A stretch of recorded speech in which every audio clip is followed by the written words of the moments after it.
Assalamualaikum warahmatullahi wabarakatuh. Pernah ada orang hartanya itu habis karena ngobati ibunya. Terus datang ke saya, dia sumpek karena hartanya habis ngobati ibunya. Terus dia bilang, Gus, saya ini sekarang sudah miskin karena ibu saya sakit dan harta saya habis untuk ngobati ibu saya. Terus tak guyoni sama saya. Kon kepen pinter apa kepen goblok? Kepen pinter Gus. Ingin pinter apa ingin goblok? Katanya ingin pinter. Kalau ingin pinter bahasanya jangan gitu. Harta kamu itu masih di akhirat karena habis untuk ngobati ibu. Bayangkan kalau habis untuk maksiat itu habis betul. Terus dia mulai syukur. Alhamdulillah Gus, harta saya habis secara heroik karena untuk mengobati apa ibu. Sudah pinter dia. Akhirnya miskin sampai sekarang ya tetap pede saja karena masih punya tabungan di akhirat. Dan itu saya terinspirasi oleh ilmu juga. Jadi dulu Sayyidah Aisyah itu pernah nyimpan sepotong daging kambing. Disimpan untuk dimakan beliau. Karena beliau mau iftar ya, mau buka atau apa. Singkat cerita, karena bawaan keluarga Nabi itu sakhok, ada orang minta dikasihkan. Suatu saat, akhirnya kan habis. Terus Nabi tanya, yang daging tadi di mana? Habis. Terus Nabi cara menjelaskan itu indah sekali. Harta kamu itu baju yang kamu pakai, nanti ya rusak. Yang kamu makan, nanti ya ke WC. Wa tasaddaqta fa abqaita. Memang di semua riwayat itu pakai dhamir mukhatab mudzakkar. Meskipun asal-usul riwayat itu untuk Sayyidah Aisyah. Karena untuk umum.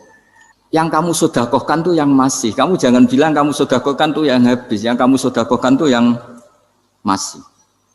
Misalnya saya punya uang 1 miliar misalnya. Terus pernah tak sedekahkan ke fakir miskin atau ke kiai atau ke pondok 100 juta. Itu yang mesti masih. Karena kadang di luar kekuasaan kita. Kadung lillahi ta'ala. Justru yang masih itu yang potensi nanti untuk hal-hal yang kurang positif. Semenjak itu orang sedekah itu begitu entengnya karena itu yang masih. Ya tapi tentu sarannya yang tepat ya. Saya sekarang sering kampanye sedekah tepat. Karena misalnya sering saya itu didatangi orang kaya. Sudah dapat gratisan gerutu. Gerutu itu geremeng. Nah ini kita sudah pakai buminya Allah itu gratis. Pakai airnya ya gratis. Pakai oksigen ya gratis. Kok masih gerutu, itu sudah jadi hamba yang nggak bener itu. Jadi bayangkan kalau kita pakai oksigen bayar, pakai buminya bayar, pakai airnya bayar semua, kayaknya kita tidak mampu membayar. Dan kita sama Allah hanya disuruh ikrar, disuruh sujud. Pentingnya ilmu satu bahwa itu akan menjadikan satu perilaku. Misalnya begini ya, dulu itu kiai-kiai Jawa zaman dulu itu berpatokan karena dulu pemerintahan Hindia Belanda, seorang lagi masih pemerintahan Hindia Belanda. Itu dalil yang sering diutarakan itu sebaik-baiknya umara itu yang datang ke ulama, terus sejelek-jeleknya ulama itu yang datang ke umara. Tapi semenjak pemerintahan Indonesia dan kemudian ditandai beberapa tokoh kayak Gus Wahid putra Kiai Hasyim jadi Menteri Agama, ada Gus Wahib putra Kiai Wahab juga jadi Menteri Agama, ada Kiai Fathur Rahman keluarga Mbah Maimun, keluarga Sarang juga pernah jadi Menteri Agama. Kemudian bersamaan dengan itu dibangunlah satu pegangan ilmu. Pegangan ilmu ini penting karena ini yang mengilhami semua orang Islam, terutama ya utamanya ulamanya. Ada seorang ustadz, seorang guru ngaji yang karena melihat rata-rata penguasa itu zalim ya, datang ke Harun Ar-Rasyid. Ini perlu disemak, datang ke Khalifatullah atau Amirul Mukminin Harun Ar-Rasyid. Karena beliau seorang raja tentu terduga lah atau ya umumnya atau gimana lah istilahnya itu ya rata-rata ya agak seenaknya namanya raja, namanya penguasa. Ini dalam pikiran ustadz itu tidak mesti dalam fakta. Kemudian si ustadz itu matur, ya Amirul Mukminin inni nasihun lak famusyaddidun alaika fala tajidanna fi nafsika syai'an. Saya ini mau nasihati Anda, kemudian saya cara nasihati itu keras. Tolong jangan dimasukkan hati. Dia bilang famusyaddidun alaika. Saya nanti kalau nasihati itu keras sekali.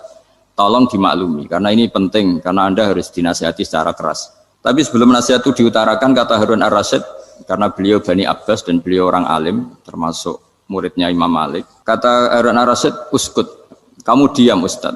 Inna Allaha ta'ala arsala man huwa khairun minka ila man huwa syarrun minni. Wa ma'adhalika yakulu Allahu ta'ala faqula lahu qawlal layyinal la'allahu yatadzakkaru aw yakhsha. Jadi ini sekaligus etika dan norma ya bagi semua dai di Indonesia dan semua kita.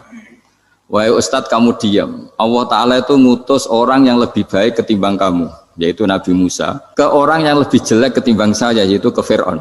Itu saja harus pakai etika faqula lahu qaulal layyinan. Kamu harus ngomong yang halus. Jadi intinya ini Harun ar-Rasyid komplain. Kamu itu kalau jadi ustadz ngaji kira-kira gitu. Jadi betapa baiknya orang dulu memahami Quran. Jadi Quran itu dibaca, kemudian kita mungkin baca terus jadi cerita, mungkin ada yang baca jadi perilaku, ada yang baca kemudian itu mengilhami, membentuk. Nah kira-kira itulah yang membentuk kiai-kiai alim di NU, di beberapa pesantren maupun orang-orang alim di luar NU. Asal apa ya ngajinya dan bacanya seperti kita, pasti seperti itu. Karena cara berpikir tadi. Sudah, jadi akhirnya si Ustadz tadi keluar dan minta maaf, anta a'lamu minni, ternyata engkau lebih alim ketimbang saya.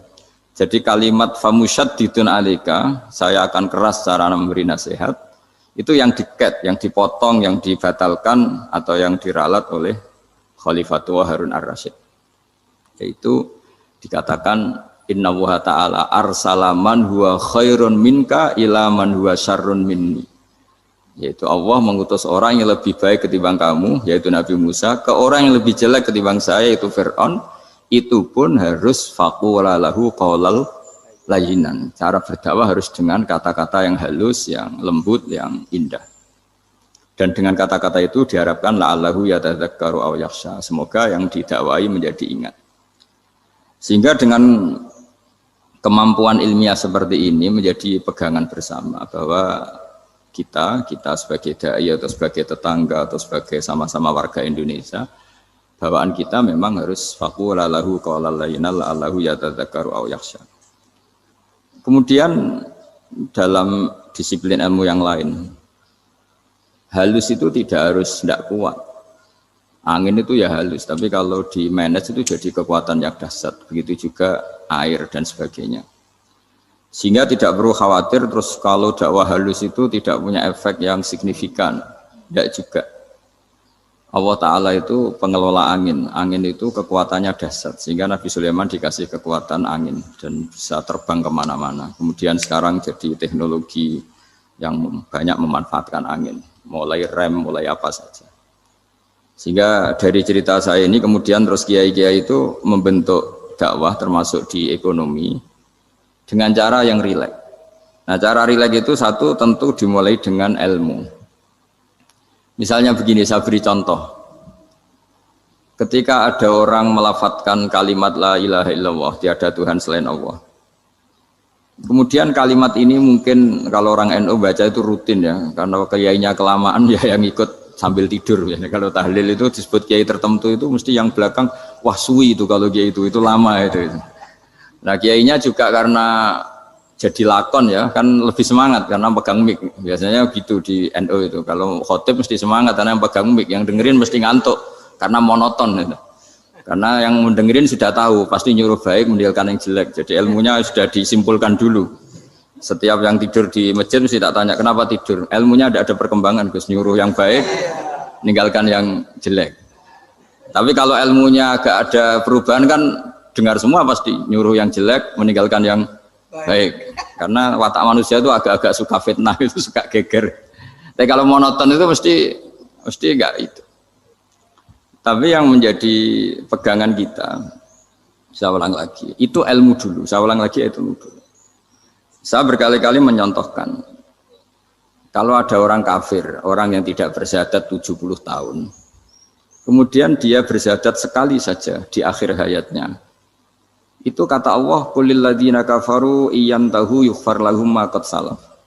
Katakan ke mereka yang kafir, jika dia mau bersyahadat, itu masa lalunya diampuni semua. Sehingga kedahsyatan kalimat ini luar biasa. Orang yang kafir 70 tahun saja, barokahnya la ilaha illallah ini, dosanya bisa diampuni semua. Nah kemudian karena ilmu ini tidak begitu populer atau kurang dipopulerkan, atau kita sendiri kurang menghayati, sehingga la ilaha illallah itu lebih dianalisis cara lafadz ini, pelafatannya ada sanadnya enggak ya gitu. Terus cara melafatkan bareng-bareng seperti itu ada tumpengan ini bid'ah enggak ya.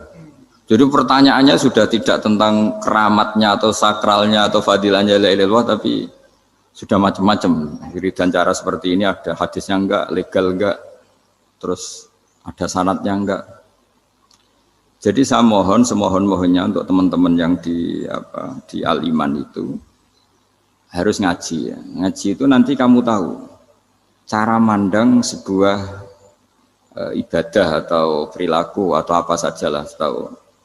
Karena al-ilmu yurisul ahwal, ilmu itu bisa mengilhami cara pandang.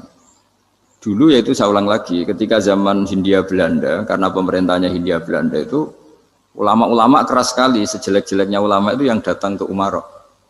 Tapi setelah era Mbah Hashim, era sampai Mbah Maimun, itu mereka peduli sama Umarok, semuanya sama-sama warga Indonesia yang ingin melihat Indonesia yang lebih baik.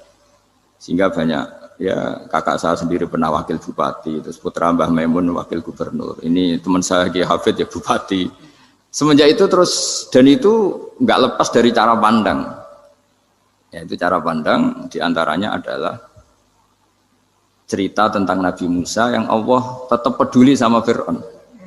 Sehingga tetap didakwai Nabi siapa? Musa. Dan posisi Musa datang, bukan memanggil. Ya, cuma kayak sampai sekarang tuh belum pernah ke kantor bupatinya Pak Hafid. Karena kadang-kadang orang terus curiga, mengajukan proposal, jadi agak repot. Ketemu bupati itu sialnya kiai kan mesti pikirannya orang bupati ini nyangoni, kiai ini disangoni itu. Itu terus kayak kita fakir miskin itu. Jadi makanya saya itu belum pernah datang. Tapi alhamdulillah karena beliau berambisi menjadi wa khairul umara mayatuna babal ulama. Jadi datang tapi sangat ambisius ingin mengalahkan ulama karena dia kalau datang statusnya lebih tinggi. Ya tidak apa-apa ini tawaduk tapi niatnya enggak begitu tawaduk. Jadi datang. Jadi saya sering ke Jakarta tapi ya tadi jarang ya. Biasanya ngajarkan waktu hanya pas saja, tidak kurang tidak lebih. Biasanya ngajar di pondoknya Pak Kures itu di Baitul Quran ya. Hanya ngajar santri-santri itu. Nah, jadi pemahaman Quran dulu itu kata Imam Ghazali itu membaca Quran itu membaca bukan bercerita. Kalau kamu membaca seperti ini kunta qori'an, kamu pembaca. Pembaca itu yang mengambil pelajaran. Tapi kalau kamu hanya cerita, itu namanya kunta hakian. Sebenarnya Anda tidak membaca Quran, tukang cerita. Misalnya tadi, cerita Nabi Musa datang ke Fir'aun. Itu kalau kamu hanya cerita, wah dulu itu ada orang namanya Fir'aun, didakwai Nabi yang namanya Musa. Ya itu namanya tukang cerita. Kalau kamu pembaca tidak gitu. Betapa baiknya Allah, orang sengawur Fir'aun saja inginnya Allah masih ingin diselamatkan dengan mengutus Nabi Musa kekasihnya. Itu namanya kunta qori'an, kamu pembaca betul, bukan kunta hakian, kamu tukang cerita. Begitu juga seterusnya tentang Quran ayat-ayat seterusnya. Sehingga yang diharapkan dari pembacaan Quran itu memang kita sebagai ahli baca, ahli mu'tabir ya, ahli yang ngambil pelajaran, bukan tukang apa? Cerita. Sehingga dulu ketika Sayyidina Umar radhiyallahu anhu ketika membuka Baitul Maqdis atau Baitul Muqaddas dan diajak syukuran, pesta-pesta makan itu. Beliau enggak mau. Ketika ditanya kenapa engkau enggak mau? Alasannya itu langsung beliau baca Quran. Jadi saya punya sekian contoh. Saya ulang lagi, saya punya sekian contoh. Orang-orang dulu dengan Quran itu menyatu, bukan sekedar dihafal tapi menyatu. Sehingga bawaannya itu sudah Qurani, sudah Qurani. Saya beri contoh pertama Rasulullah SAW, nanti Umar kedua. Rasulullah itu pernah nggak makan sampai 3 hari. Terus ditanya oleh sahabat, lalu kekuatan engkau bisa hidup apa? Terus menghentikan al-aswadani, maksudnya itu tamar dan air, hanya makan kurma dan air. Tapi beliau tidak ketemu roti atau tidak ketemu nasi lah kalau orang Indonesia. Ketika hari ketiga dikasih makan oleh sahabat, dipotongkan kambing, kemudian baru makan 3 lukmah, kira-kira ya 3 asupan nasi, berhenti. Padahal sahabat yang lapar sama dengan Rasulullah itu membayangkan Nabi itu sampai kenyang, sampai apa. Tapi ketika ditanya, seperti ini pun nanti ada hisabnya. Walatus alunna yauma idzin anin naim. Jadi acara makan-makan gini itu nanti ada hisabnya. Nabi nangis. Akhirnya sahabat nggak jadi nerusin makan. Jadi ketakutan orang dulu sama ketika Sayyidina Umar dijak pesta ketika memenangkan Baitul Maqdis itu. Inna wa ta'ala ayyara qauman. Allah itu mengkritik sebuah komunitas kaum Karena apa? Adhabtum thayyibatikum fi hayatikumud dunya wastamta'tum biha. Kamu adalah orang-orang yang jatah nikmat kamu sudah kamu habiskan di dunia. Adhabtum itu kalian habiskan jatah kenikmatan kamu di dunia. Wastamta'tum biha, kamu di dunia sudah berpuas-puas. Maka jatah Anda sekarang di akhirat habis. Sehingga Sayyidina Umar enggak mau pesta-pesta karena takut jatah nikmatnya habis. Kata beliau terus astabqi thayyibati, akan saya sisakan sisi-sisi kebaikan saya supaya tidak habis. Corong Jawa itu aja dientek-entekno biar jatahnya masih. Sehingga di dunia kiai itu ya meskipun saya akrab bupati, akrab mungkin wakil gubernur, saya itu ya jarang ketemu. Karena kalau orang Jawa bawaannya ketemu ya makan-makan, guyon-guyon. Ku nak keterusan ras mlebu swarga. Makanya saya pastikan Pak Yusuf Mansur ke sini tidak akan saya jamin, biar aja, biar jatahnya masih. Jadi ini bukan karena saya bakhil, biar jatahnya masih. Ya, jadi itu ilmunya kiai. Nah, efek dari ilmu ini dahsyat. Kalau Anda berpikir tentang nasib Anda di akhirat, nanti bawaannya juga tidak akan mudah menyalahkan orang lain, tidak akan menghakimi orang lain karena sibuk dengan dirinya sendiri, tapi tidak dengan makna egois, tapi makna orang baik itu siapa? Orang yang sibuk dengan aib pada dirinya, dengan kekurangan pada dirinya, saking sibuknya mikir aibnya sendiri, tidak sempat mengoreksi aibnya orang lain. Itu awal ilmu. Ilmu itu tidak dimulai dari larangan. Kalau larangan karuan, tidak termasuk ahli surga orang yang suka mengadu domba, tidak termasuk orang baik yang cari kesalahan orang lain. Itu namanya pelarangan. Tapi ilmu itu di atas nahi, di atas pelarangan itu. Kamu punya kesadaran bahwa kamu itu yang penting selamat dulu, jangan memikirkan orang lain. Dengan makna bukan egois, tapi dengan makna supaya tidak menyalahkan apa orang lain. Nah, saya termasuk ya boleh dikatakan kiai lah, yang paling fanatik bahwa semuanya itu harus dimulai dari ilmu. Ya saya ulang lagi, dimulai dari ilmu.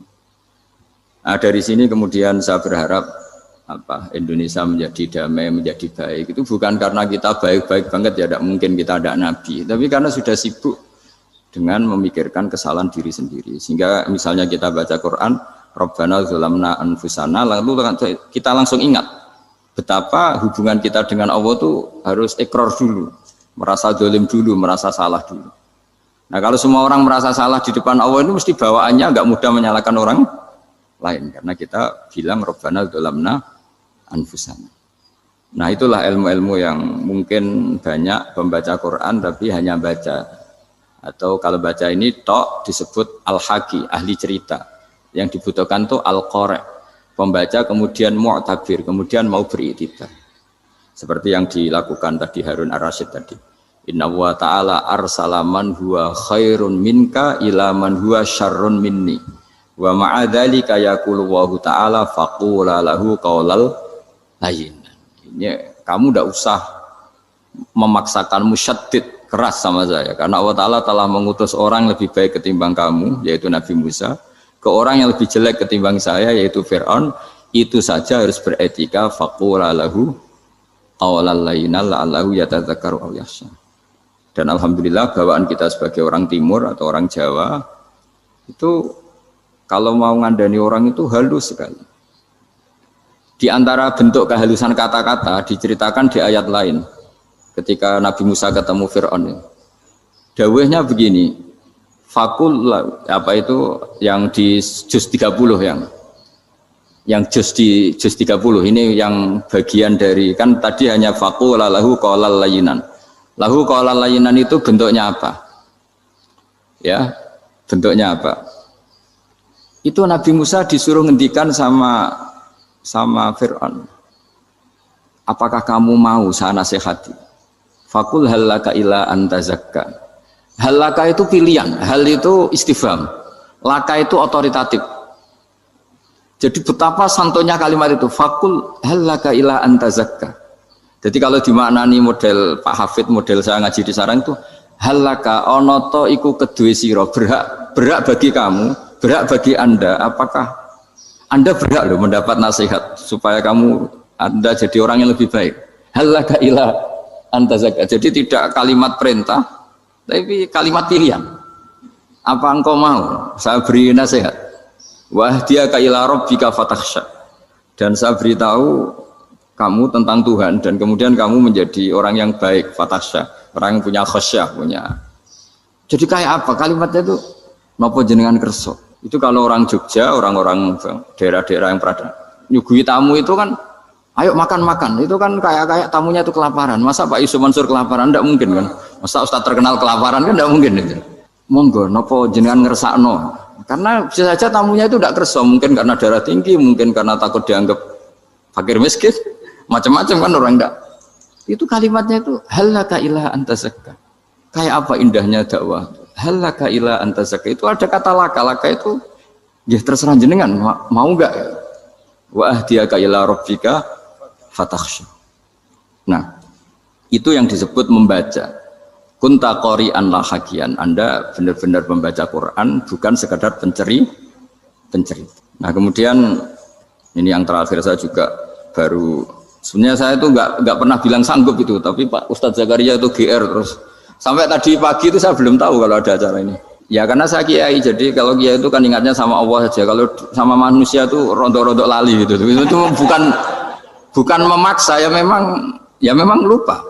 Sejauh mana sih pentingnya manusia kan tidak penting cara ilmu tasawuf itu. Tapi karena ini titipan Rasulullah SAW terus menjadi penting kan. Dititipi umat gak jenengan itu yang ya sudah ngaji ngatur kiai ribet itu. Kiai ini biasa ngaji kan, kiainya yang ngatur, santri ini enggak.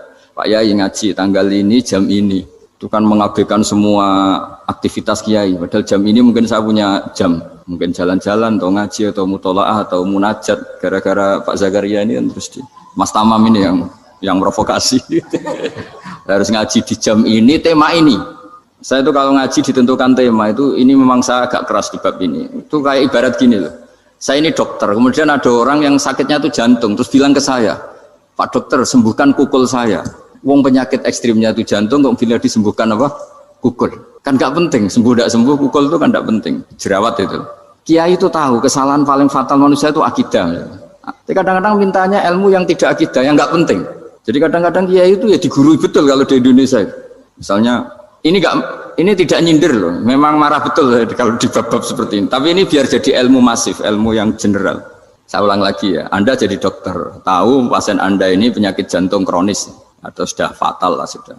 Terus orang itu bilang, Pak Yai, itu Pak dokter, tolong obati kulit saya supaya tidak jerawatan. Kamu bilang ini orang aneh enggak? Aneh kan? Nah, kiai juga gitu. Saya sering itu ada orang mau haji gitu, Gus doain saya jadi haji mabrur. Pernah belajar haji Pak? Dereng Gus. Mungkin enggak orang belum belajar nyupir terus kemudian minta didoain, Gus saya mau nyupir doain selamat. Mau nyupir aja enggak bisa kok minta doa selamat. Harusnya urutannya kan belajar dulu baru minta doa. Tapi kali ini aliman bener ngajaknya akidah dulu, ahli sunnah. Nah itu bener karena akidah itu hal yang prinsip memang harus. Kalau kebetulan nggak bener taruh visi betul. Untungnya kok temanya bener. Jadi saya mohon ke seluruh orang-orang yang mau ngaji ke kiai itu tema itu biar yang milih kiai supaya tahu prioritas yang harus benahin. Jangan tema yang kita yang milih. Jangan-jangan tema yang kita pilih itu tidak mendesak atau tidak penting. Ini bukan apa, ini saking ingin baik saya ya, keinginan baik saya supaya dulu zaman sahabat ya gitu. Kalau ada pertanyaan salah sama Nabi dibenerin, cuma Nabi terlalu bijak, cara benerin tuh enak. Kalau saya karena tidak Nabi saja ya agak-agak kasar kan, kalau tidak Nabi tidak wajib bener terus, yang wajib bener terus itu Nabi. Saya beri contoh ya, Nabi itu ngendikan tentang kiamat, kiamat itu dahsyat, mengerikan gini-gini. Kalau pikirannya orang kampung itu begini, Nabi ini aneh. Cerita kiamat dahsyat tapi nggak ada tanggalnya, ada tahunnya. Harusnya ada dong biar kita bisa persiapan. Sehingga Nabi disomasi di tengah-tengah khutbah itu, ya Rasulullah mata sa'ah. Nah, karena ini orang Bedui, Nabi nggak dengerin, masih ulang lagi. Mata sa'ah ya Rasulullah. Ketika Nabi mengabaikan itu ada dua kelompok sahabat, yang satu bilang lam yasma, Nabi tidak dengar sehingga mengabaikan. Yang kedua bilang sami'a wa kariha, Nabi sebenarnya mendengar tapi tidak berkenan. Tapi diulang lagi ketiganya, ya Rasulullah mata sa'ah. Akhirnya Nabi jawab, mau tidak mau, karena kalau enggak ya namanya orang Bedui ngomong terus. Nabi balik tanya, ya karena cara berpikir dia kalau kiamat itu jelas kapannya kan bisa persiapan itu. Paling enggak pas mau kiamat, terus pas ngaji Quran, apa kan bisa persiapan itu. Akhirnya Nabi balik tanya, ma'at tatalaha. Kalau kamu berani tanya kiamat, lalu persiapan kamu apa? Ya, terus orang itu bilang masyhur tuh, ma'adatullah kabiro sholatin wala siyamin wala kadza wa kadza walakinni uhibbuka. Saya sebenarnya tidak punya persiapan ya Rasulullah, cuma persiapan banyak puasa ya enggak, banyak sholat enggak, tapi saya mencintai engkau. Masyhur itu jadi hadis paling legenda, almar'u ma'aman ahabba, sebagian disebut anta ma'aman ahbabta. Ini kata semua sahabat yang di masjid. Si Bedui ini orang paling dibenci sahabat karena mengganggu Nabi saat khutbah, tapi akhirnya ini menjadi orang paling dicintai sahabat karena barokahnya itu hadis itu keluar secara terbuka, almar'u ma'aman ahabba. Sebagian riwayat yuhsyarul mar'u ma'aman ahabba. Nanti orang akan sowan sama Allah bersama orang yang mereka cintai. Itu sahabat-sahabat fama farihu ba'dal Islam farahahum bihadal hadis. Mereka tidak pernah senang setelah masuk Islam sesenang hadis ini. Karena kita tidak perlu soleh-soleh banget, cukup nyintai orang apa? Soleh gitu. Makanya saya sekali bilang itu ya, kadang-kadang saya jadi orang alim itu ya rugi. Ruginya tadi. Misalnya untuk menjadi orang alim kan harus hafal Quran, ngaji Bukhari, Muslim, Ikhya. Ternyata pengumuman kedua orang nggak bisa apa-apa. Gelombang kedua para pecinta, waduh, itu kan repot ya. Jadi kita yang jadi orang alim susahnya bukan main. Ternyata disaingi pengumuman kedua dan para pecintanya. Wah itu kan. Akhirnya ketemu orang-orang nggak jelas tadi. Nah itu ya termasuk farah dalam Islam, farhatul aibin. Jadi senang itu di Islam itu ibadah.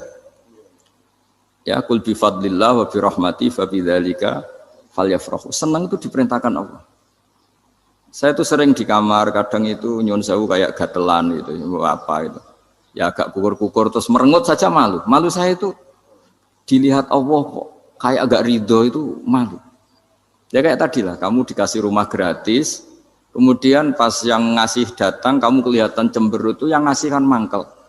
Sudah dikasih gratis masih cemberut. Sama hubungan kita dengan Allah itu semuanya dikasih gratis.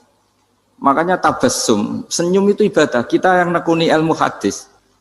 Betapa hebatnya Nabi ngendikan, kalau kamu tidak bisa ibadah yang berat-berat, cukup ibadah senyum. Kadang ngendikan tol qati wajhin, kamu cukup berwajah yang indah, yang menyenangkan. Tabassum, senyum. Kalau kamu tidak bisa membalas jasanya orang yang ngasih, minimal kamu senyum, minimal kamu kelihatan senang gitu. Nah, makanya senang itu sudah ibadah. Dan sekarang orang untuk senang aja susah. Karena bawaannya nuntut orang lain supaya kayak keinginan dia, bawaannya nuntut, ya ribet. Kalau gitu ya ribet. Makanya saya bilang al ilmu yurisul ahwal. Ilmu itu diperkuat. Nanti yurisul ahwal, ilmu itu akan membentuk Anda. Dulu beberapa raja itu ya kumo luhur karena jadi raja. Punya apa saja, tapi punya penasihat ulama itu ya nasihat itu sederhana. Ada seorang raja tanya ke kiai, gimana dengan semua kerajaan saya? Wah, padahal dia punya apa saja. Jenengan miskin sekali, itu kerajaan seluas ini, kok bisa aja? Terus ditanya sama si ulama tadi, andaikan Anda di padang pasir, kemudian kalau tidak minum segelas air itu mati. Apakah Anda akan membeli segelas air ini dengan semua kerajaan Anda? Oh iya, pasti apapun saya lakukan untuk mendapat satu gelas air. Terus la tafrah bimulkin la yusawi syarbatama'in. Kamu jangan bangga dengan kerajaan yang nilainya itu enggak sebanding dengan segelas apa? Air. Akhirnya raja itu mikir, saya tidak jadi raja bisa hidup. Tapi kalau enggak minum air, mati. Berarti penting satu gelas air. Akhirnya lama-kelamaan ini nganggap kerajaan itu biasa, ternyata nggak sepenting segelas air. Ya seperti kita lah, misalnya orang nggak punya alpat itu nggak malu, tapi kalau nggak punya celana itu malu. Kamu mau punya alpat tapi nggak punya celana, kan nggak mau. Yaitu ilmu itu yurisul ahwal, ilmu akan melahirkan satu perilaku. Jadi kalau ilmu Anda mantap, pasti syukurnya juga mantap gitu. Ya makanya saya termasuk kiai yang selalu mendorong pentingnya ilmu. Bahkan kata Sufyan Ats-Tsauri ngendikan saking pentingnya ilmu ada kata fa'lam annahu la ilaha illallah, dimulai kata fa'lam. Dan saking pentingnya ilmu itu setiap nabi itu status permanennya itu hanya satu, mengajar. Rabbana wab'ats fihim rasulam minhum yatlu 'alaihim ayatik, membacakan ayat-ayat Allah sampai wa yu'allimuhumul kitab, mengajarkan kitab wal hikmah. Bahkan Allah sendiri wasofa dzatahul aliyah bi annahu al-muallim. Yaitu Allah ngendikan Ar-Rahmanu 'allamal Qur'an. Jadi betapa hebatnya pengajar. Allah sendiri mensifati dirinya itu Ar-Rahmanu 'allamal Qur'an. Allah itu Maha Rahman yang mengajarkan Quran. Di surat Iqra juga disebutkan Iqra wa rabbukal akram alladzi 'allama bil qalam. Jadi Allah mensifati dirinya sebagai pengajar. Kayak apa pentingnya mengajar? Karena al-ilmu yurisul ahwal. Ilmu ini melahirkan satu sikap. Pernah ada orang hartanya itu habis karena ngobati ibunya.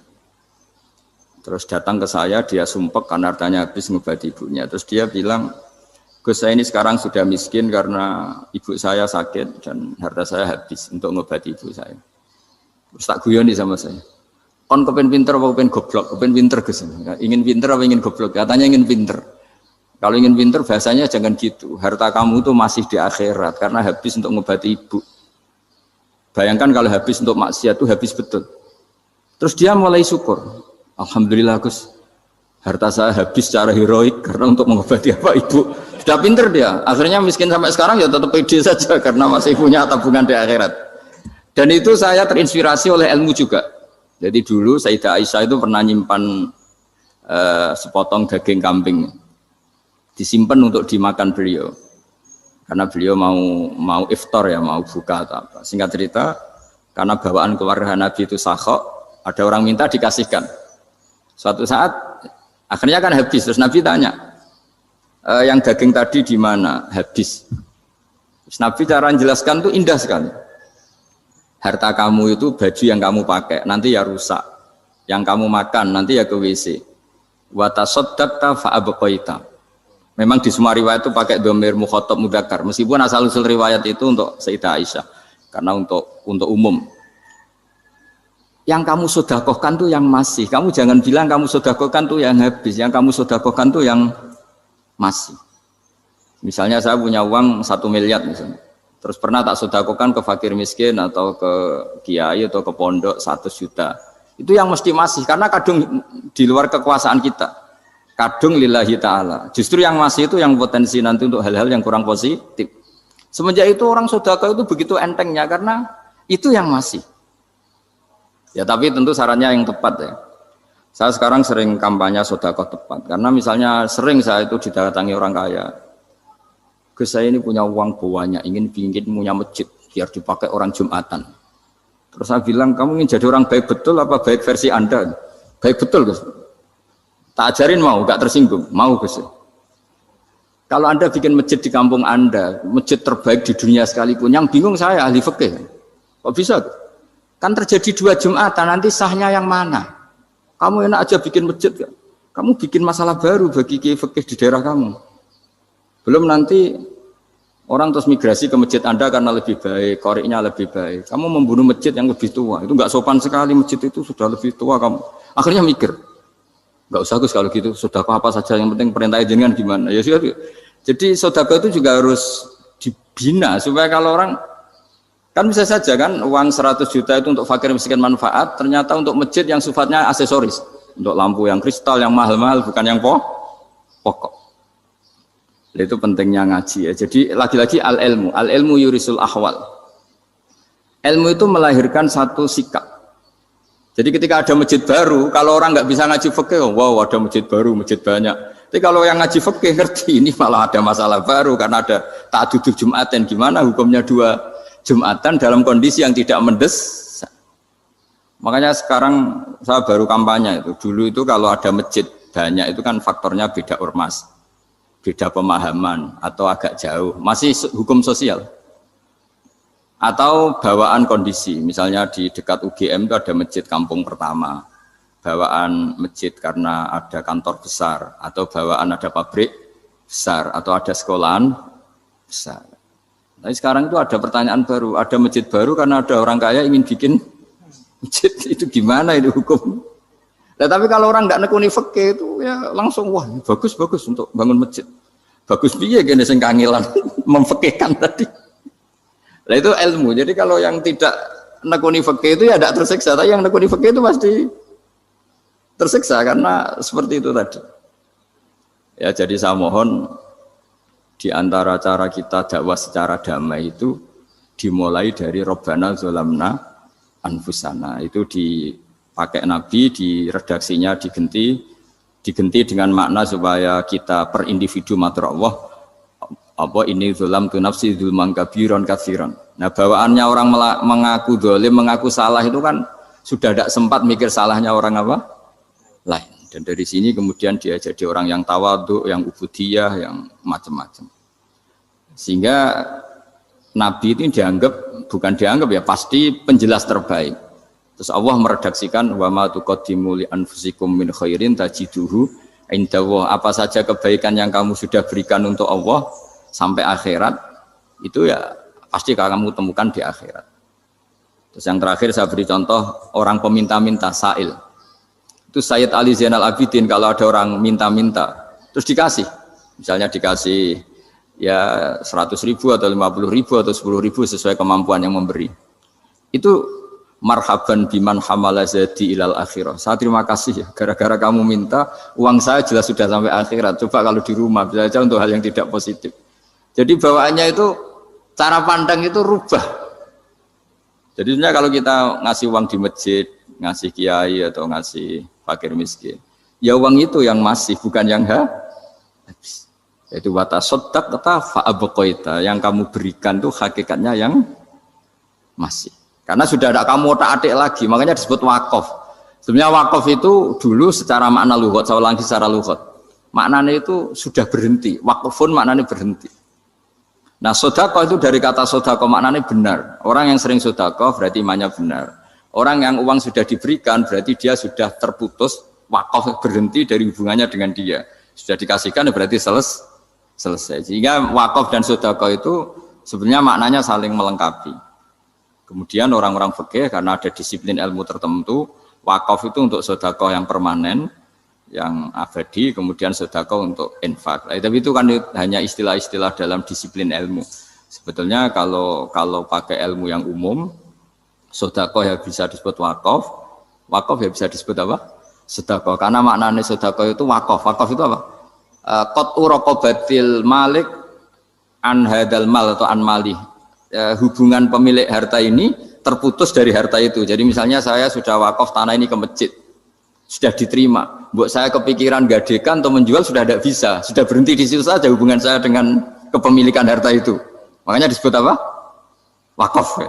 Dan kalau saya wakaf berarti menunjukkan kebenaran iman saya karena sudah menafkahkan sebagian harta untuk Allah Ta'ala. Disebut sodik, sodak.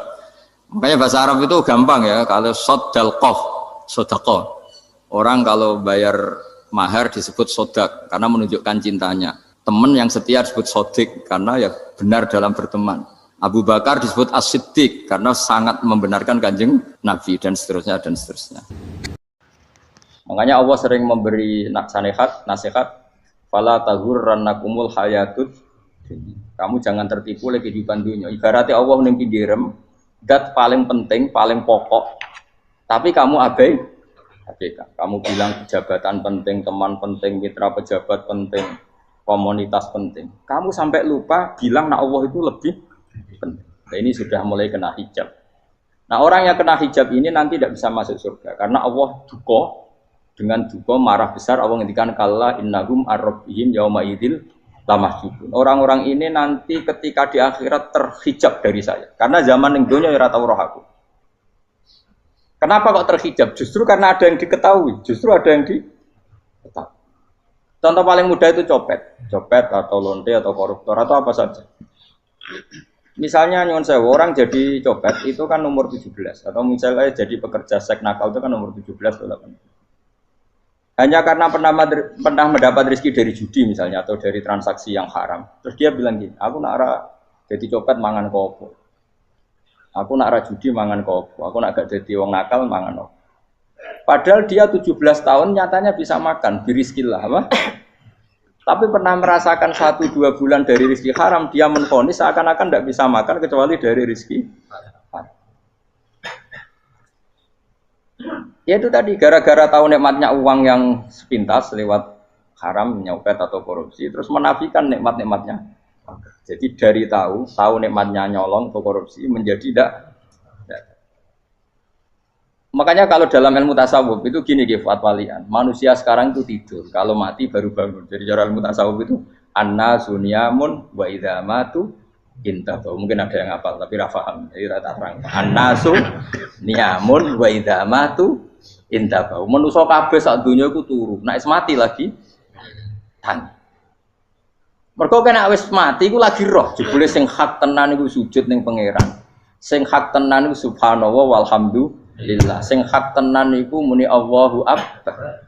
Kae zaman ning donya dintekno kowe ngomong, "Nu Amerika super power." Kenal presiden penting, kenal menteri penting, kenal kiai gede penting. Iku mbok entekno. Barang-barang sing cara akhirat gak mendesak mbok entek. Wong nak ramangan mati, nak ra duwe gaji sumpek, pensiun sumpek. Hal-hal nanti setelah di akhirat kamu hanya tahu satu kalimatul haq, yaitu kenangan terbaik kamu di dunia itu sujud. Jika kamu getun ketika hidup tidak pernah sujud. Makanya kata Rasulullah, nanti kamu tahu ketika di akhirat hatta takuna sajdatul wahidatu khairan minad dunya wa ma fiha. Sehingga kamu nanti tahu bahwa sujud satu kali itu lebih baik ketimbang dunia dan sisi. Karena ternyata setelah kamu di akhirat yang layak jadi poin kamu hidup di dunia itu hanya apa? Sujud. Nah, yang dunia kan WA penting, HP terbaru penting, babonan penting, mitra penting, ngomong terus berjuta-juta kalimat. Hanya karena kamu hidup. Tahu saya mati, kau ngerti, kau kabeh dak. Maka ilmu kamu itu setelah mati, lagi ilmu terlambat. Nah, pas ilmu mau terlambat itu Allah duka, kalla apa alhaqumut takadzur hatta zurtumul qabir kalla saufa ta'lamun summa kalla terus kalla law ta'lamuna ilmal yakin la tarawun al-jahim. Pas kowe ilmumu wis bener, Gusti ternyata penting sujud teng jenengan, ternyata penting jenengan Allah.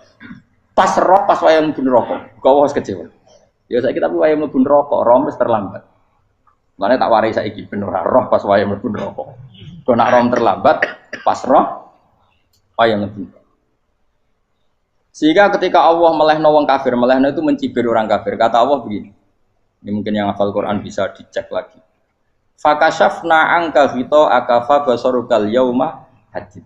Jadi kata Allah ngomentari orang kafir ketika di akhirat, laqad kunta fi ghaflatin min hadza. Kamu lupa kan kalau ada akhirat seperti ini kata Allah. Fakashafna anka ghita aka. Sekarang kamu saya kasaf, saya buka semua fakta. Fa basarukal yauma hadid. Sekarang pandangan kamu tajam. Dulu di dunia bilang misalnya seks penting, dugem penting, narkoba penting, maksiat penting. Kalau enggak gitu saya pusing. Nanti di akhirat semua ini jadi problem. Artinya apa? Gara-gara di dunia melihat gemerlapnya dunia, dia menjadi tidak tahu pentingnya Allah, tidak tahu pentingnya akhirat. Maka dengan hidup malah menjadi tidak tahu. Maka untuk menjadi tidak tahu itu sebabnya dua. Makanya polling 01 dan 02 sama benarnya tadi. Gara-gara tahu yang menjadi tidak tahu, gara-gara tidak tahu yang menjadi tidak tahu. Tadi misalnya kamu fokus ya, misalnya rukin jelalatan buat cawe itu, fokus buat cawe itu, gak Allah waktu ngarepe kejengkang, kesandung. Berarti gara-gara melihat menjadi tidak tahu. Ya kira-kira seperti itu. Gara-gara fokus delok dunya nganti roh hae Allah Subhanahu wa taala. Di sini Allah sering pesan fala taghurrannakumul hayatud dunya wala yaghurrannakum billahil. Kamu jangan tertipu dengan kehidupan dunia. Makanya saya itu orang yang paling fanatik sujud. Soalnya kalau suwun jenengan sing sujud. Wes sujud salat 5 waktu lah nikmati. Karena sekali kamu terbiasa mensifati dunia ini penting, nanti kamu akan lupa mensifati akhirat itu penting. Dan itu awal kamu tergelincir dari ansawa isabil, dari jalan yang benar. Makanya tadi pepatahnya orang sufi apa? An-nasunyamun wa idza matu indah. Manusia itu tidur, kalau mati baru. Terus contoh kedua begini. Kenapa Allah begitu murka ketika orang tidak mengerti hak-haknya Allah? Bukan karena Allah anarkis atau keras, tidak. Memang secara akal pasti begitu.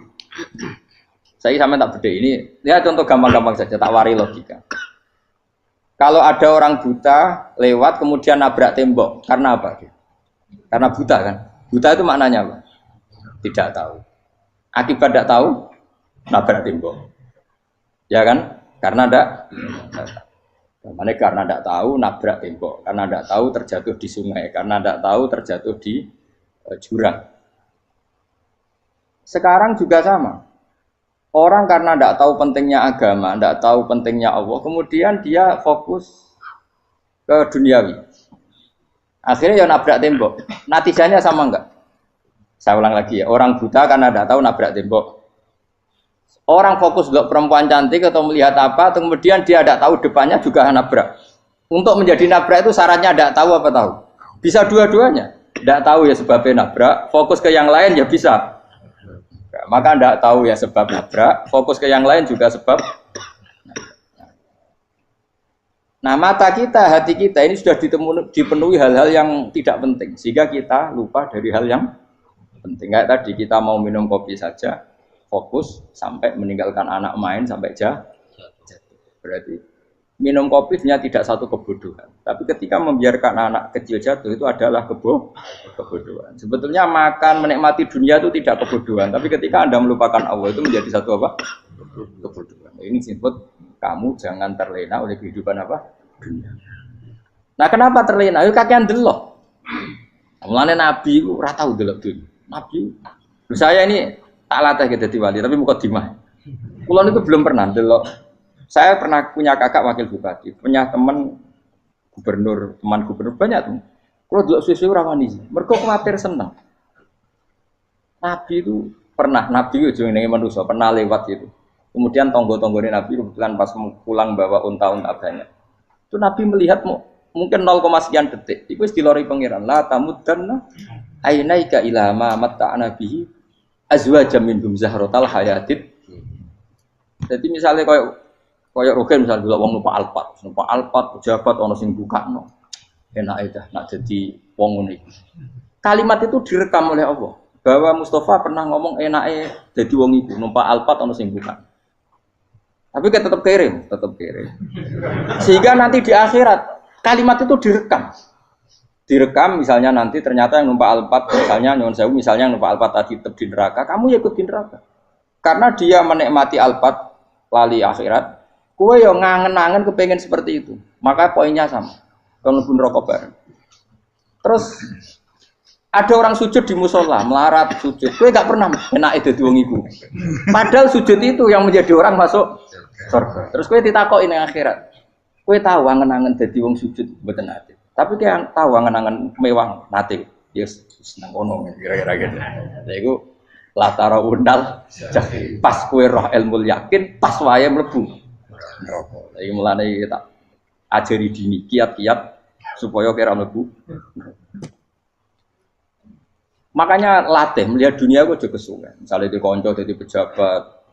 Kalau nanti di keluarga pejabat sampai sekarang pun saya sering punya teman. Buat nanti kalau melihat bahwa dia pejabat. Karena saya takut dosa. Saya melihat dia seorang mukmin yang sujud, yang sholat. Saya bodoh sekali kalau melihat dia pejabat. Karena itu tidak ada artinya di akhirat. Saya sampai sekarang yang saya melihat presiden orang yang mukmin, sehingga saya harus hormat. Saya melihat bupati orang yang mukmin, sehingga saya harus hormat. Melihat sampean ini wong sing mukmin, malah gue jalalan barang ini sudah mukmin plus. Jadi rasa tiga ekor tuh pinter gue jalalan. Jalalan gudel bisa gaya bisa.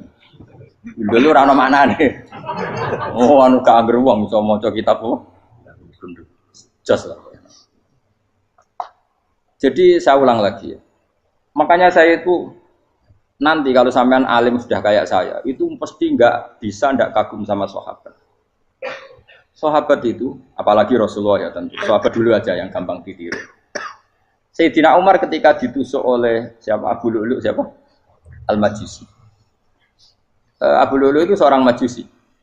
Dan Umar itu orang pendendam.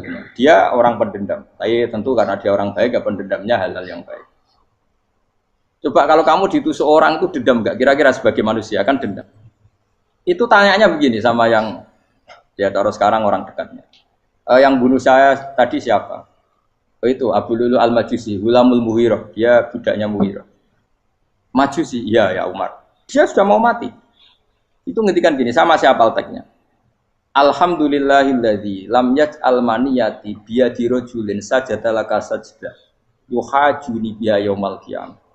Ya Allah, terima kasih sekali ya Allah. Engkau mentakdirkan saya dibunuh oleh orang yang enggak pernah sujud.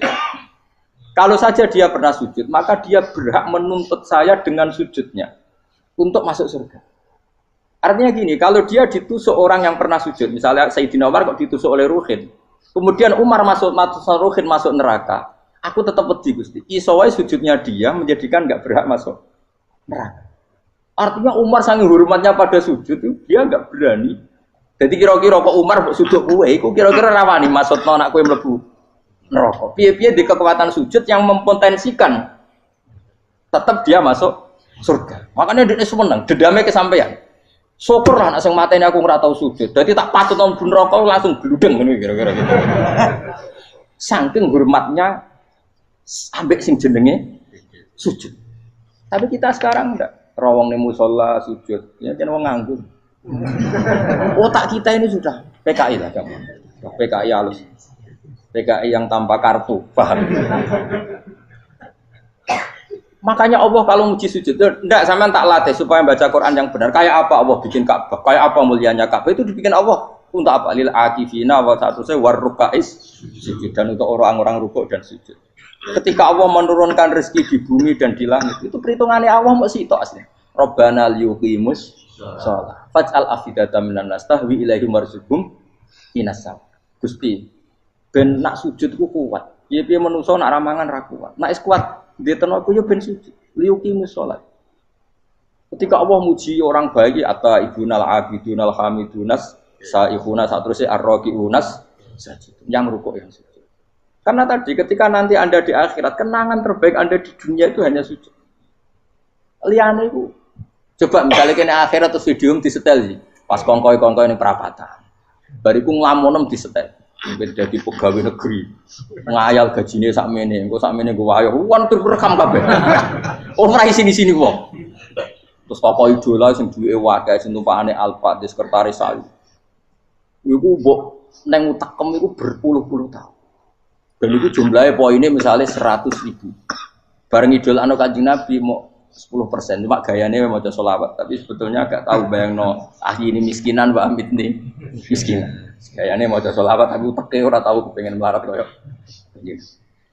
Itu direkam. Makanya dari Habib-Habib sing alim-alim nih, almar'u ma'aman ahabba hada targhib wa tarhib. Kita ini kan sering dimotivasi mubalig. Mubalig itu kan saya naik dewe nang. Harus pokoknya seneng Nabi swarga. Dari Habib-Habib sing alim nak ngritik, masalahnya dawe mu almar'u ma'aman ahabba. Wong dibarno wong sing diseneng.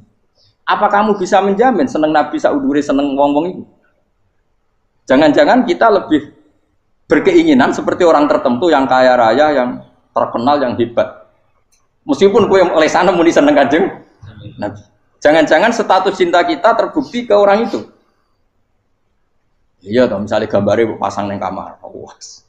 Partai, uang, kuasa. Terus, kue nyumbang masjid, nyuwun sewu mau 50.000. Tapi bareng nyumbang untuk kemenangan orang itu 10 juta. Nyebut uang itu satu hari 100 kali. Nyebut Nabi, bedak sholat. Bareng dihitung, dipoling mbak malaikat. Disurvei buat dipoling orang-orang pokoknya. Dengan cara begini, status senangnya orang ini ke siapa? Ya, ono pengajian sholawatan nyumbang 50.000. Nanggup pemenangan. Harus sudah diundang hayya ala sholah melakukan ngenteni komat. Tapi nak diundang acara kampanye teko ngarep sedurunge 2 jam. Baru sekian di polling, terus kadar cintamu ke siapa coba? Dari sekian indikator misal cara polling. Jangan-jangan diputuskan lebih seneng ke itu. Ya sudah almarhum aman. Apa? Makanya kata orang-orang alim almarhum apa? Orang itu terserah disenangi. Masalahnya kita tidak ada jaminan lebih seneng Nabi. Ya ora ono jaminan ya saya sampean misale. Hitung dhewe-dhewe ora usah meneng terus kok wedi dosa wis kadung dosa iku wis kadung. Makanya Sufyan Ats-Tsauri itu dadi wali ku mangsa mergo ibadah akeh mboten.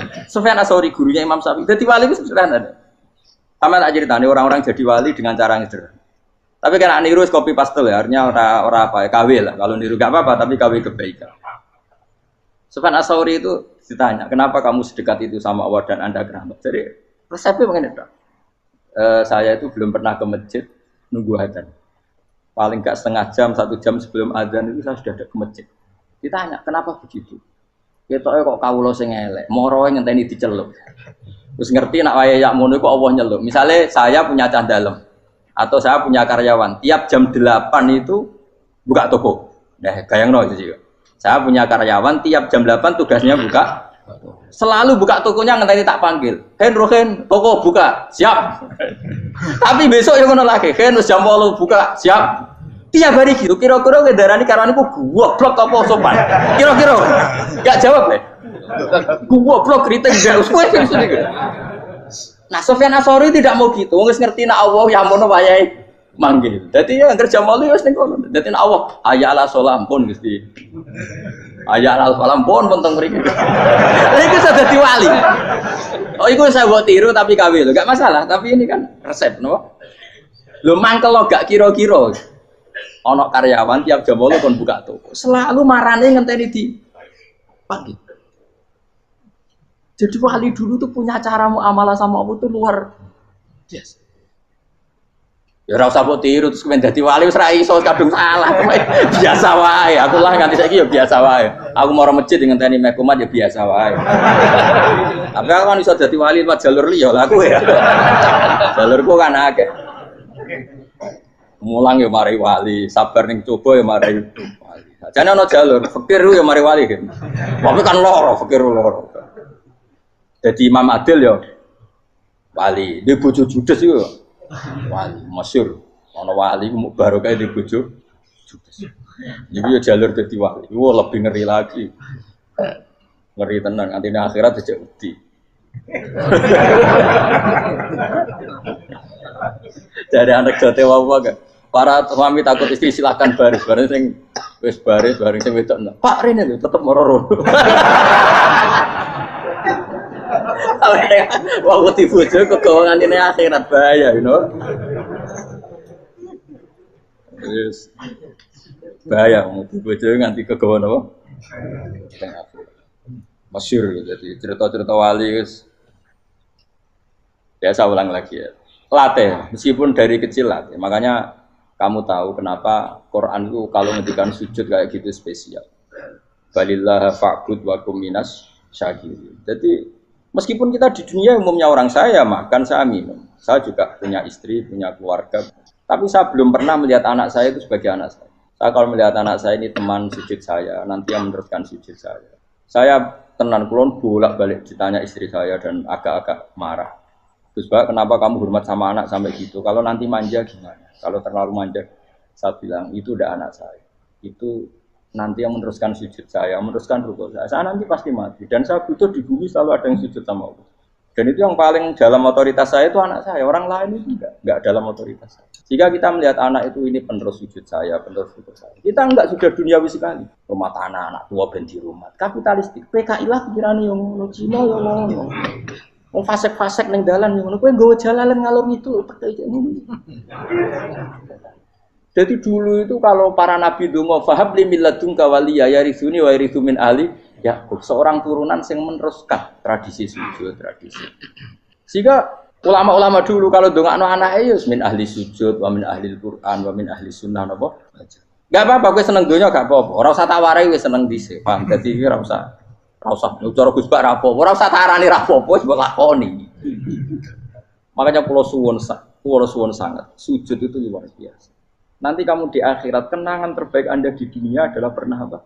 Sujud. Bayangkan kalau itu jadi orientasi Anda. Anda berpolitik, melok partai Gerindra, Golkar, PDI supaya jadi penyuara sujud tidak dilarang di Indonesia karena umat Islam mayoritas. Sampai mayoritasnya sampai pejabat rasolat rawani. Juga pejabat rasolat bakal dipilih. Itu berarti kamu berpolitik niat bikin satu pressure supaya standar orang benar adalah sing nopo sujud itu ya benar. Kok yang kaya kerja biar bisa beli tanah untuk masjid, yang orang miskin ikut menopang supaya masjid itu berdiri. Semuanya orientasinya menuju sujud. Jadi tidak sujud itu harus jadi wong khusyuk sing goblok terus sujud terus. Tahu-tahu negara dikuasai komunis misalnya, terus akhirnya sujud gila. Termasuk menciptakan satu suasana Islami di negara ini juga berarti menciptakan keberlangsungan sujud. Karena dengan suasana Islami berarti sujud tidak dilarang, bahkan dianjur dan sebagainya. Ini penting saya katakan karena kalau tidak diingatkan, Nabi itu pernah punya anak dalam. Anak dalam itu setelah mau boyong terus santri itu ditanya, kamu minta apa sama saya? Ya Rasulullah kasih waktu 1-2 hari mau saya pikir. Karena yang menanyakan orang yang Sayyidul Awwalin wal Akhirin setelah sekian 2 hari, minta apa kamu? Jalur Anda gak tanggung-tanggung. As'aluka murafaqataka fil jannah. Saya minta jadi temanmu di surga. Oh Nabi kaget tuh. Kok kowe diwarai wong? Mboten terjemah. Kok nang kowe diwarai wong ndak ada ya. Terus kenapa kamu minta itu? Kata tadi, kalau saya minta dunia itu nanti zailah, dunia itu pasti hilang, faniyah pasti hilang. Maka yang abadi adalah saya jadi temanmu di surga. Tapi apa kata Rasulullah Jabe? Fa'inni ala nafsika bikasrotis sujud. Ya sudah, kamu bantu saya, kamu memperbanyak sujud. Kayak apa? Nabi pun mintanya fa'inni ala nafsika bikasrotis sujud. Saya bantu untuk menolong diri kamu memperbanyak apa? Makanya di pertama surat turun itu ada wasjud, kamu bersujud dan kemudian mendekatlah kepada Allah. Tapi sekarang enggak, karena kita kena hijab duniawi, mitra penting, semuanya penting dan semuanya penting itu makna di hati kamu adalah hadun. Bahkan ngidolakno kiai perkara hadun nafsu, kowe nak dadi kiai gede. Wah, teko ditolak al-badru. Wale napu pidato MC-ne muni Saiful Fadilah wal Karomah, mbah sauni-unine MC. Baru disangoni dihormat. Tekan muji ulama wae dari segi ya baru bisa wayo akeh macam-macam. Utek nek selek, tekan muji ulama wis dari segi. Makanya saya ini termasuk ulama, kalau kan saya ngebis biasa. Kalau jarang kerso di panggungnya, seneng dulu. Supaya semua ulama udah dipandang secara apa? Dunia. Saya sampai sekarang ngedus anak kalau biasa. Teng pasar gitu biasa, kalau marung teng pasar mangan gitu biasa. Nak seneng kulo ben atas nama wong alim karena apa? Kalau kita terlalu menikmati dunia, lama-lama orang seneng ulama juga dari sisi dunia.